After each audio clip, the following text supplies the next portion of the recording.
before we actually go on to putting all the content into our other pages, let's go back to our first page here and do something with the top. So we're going to take our text tool and run it right across here. We're now going to go to our document and we're going to drag out this first part. Obviously you can change the name, Control C. And though it's formatted here, it may or may not, doesn't look like it is. We're going to come in here and put it in so it's still quite small. So you're still going to, a lot of cut and paste, but you're also going to have to do a certain amount of resizing. So while it's in there, we can go to Control A.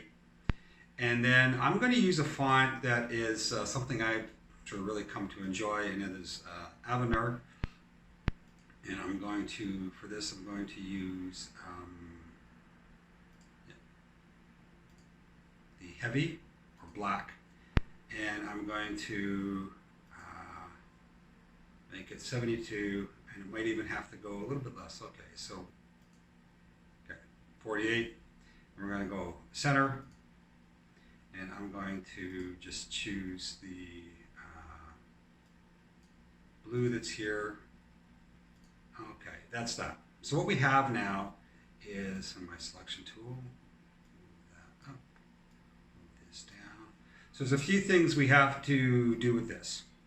Roll over a blank to see the organization and the date, or click tap a logo, So we don't need to deal with this last part. So all we have then is really this.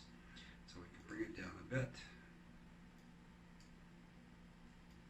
This, but it's this blank here that we need to put something in. So all we're going to do is click on one of our question marks and Control C, click off at Control V, and then we're going to move that right up into here. However, it is probably, we just copied a button.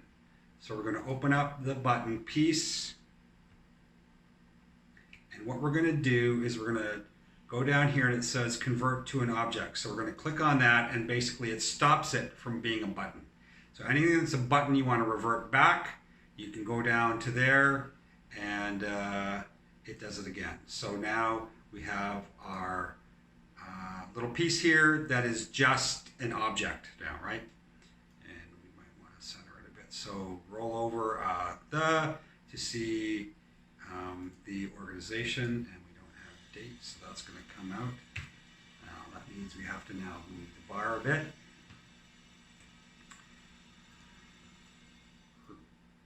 Move that there. Okay. And we're going to want this to do something.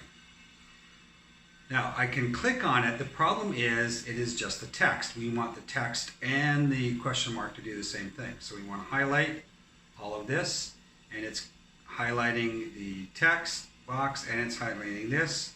We want to go up again to object and group, or Control G, and now we have this. We're now going to make it a button. Make it a button. We're going to call it home info, or home page info, and it's not going to trigger anything, so we're just going to leave it like this. So we're going to have to enter. And then from here, we can go right up and click on animation. And the animation piece comes up, and it is already chosen home info. Make that a little bigger, home info. And what are we going to do? Now this is similar to PowerPoint, where a lot of these are appear, disappear, fade in, fly in, that kind of stuff. So we're going to have it fade in. And we're going to have it happen on page load. In other words, as soon as the page opens, anytime this page opens, the text is going to slowly appear, and we can say it's going to take 3 seconds to do so.